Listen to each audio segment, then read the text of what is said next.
this video, I'm gonna go over the benefits of being a bad singer. So let's sing something. La la la.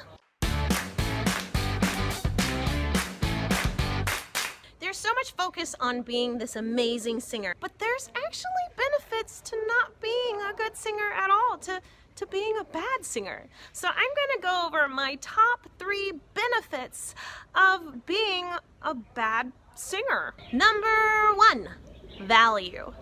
When you're a really good singer naturally and you sing a song, you're like, that's cool. I mean, it's enjoyable. You liked it. Or when you hit that really high note, you're like, yeah, I hit the high note. But when you're not a good singer and you had to train really hard to get there, that high note, it just feels like so much more.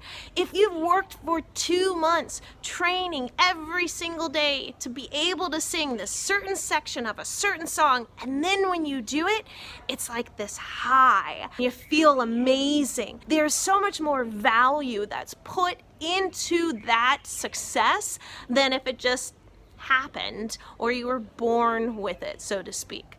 So the value behind working hard to get there makes it that much sweeter when you can sing it. Number 2, been there, done that. This is my favorite one.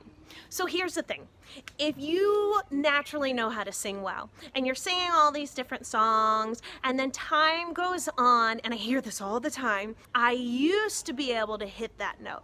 I used to be able to sing that song. Well, you used to be able to do it because your vocal cords allowed you to basically stress them out, to abuse them at that age. But as you get older, the vocal cords let you do it less and less.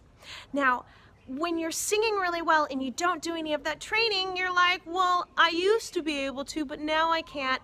Oh, well, there's nothing I can do about it. The truth is, if you're not a good singer and you had to train to get better, when you get older, as long as you keep training, you're not gonna lose it. And then the coolest thing is that, let's say, maybe something happens and you stop warming up and a couple months go by and then you go to sing a song and you're like, I'm not very good at that. You know what to do to fix it. You know how to get better because you've already been through this. You've already experienced it. So you can then go back to your warm-ups, go back to your training, put in the time, and boom, you can sing that song good again. However, again, someone who did it just naturally, they kind of don't know because they've never had to know. And then going back at that late age and starting to train, it can be a little bit more difficult. Number 3.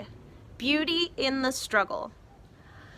I like to compare it to when I hear like an 8-year-old kid singing about love and heartbreak. You don't know anything about love and heartbreak. There's no relation to it.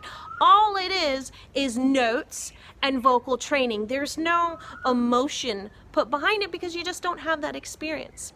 Now, if you're not a good singer and you've had to train on a song really, really hard for a consistent amount of time to get it to where you want it to be, and then you perform it, you have this background with this song. You've had to break down this song piece by piece, struggle through it, and that transfers into the way that you perform it.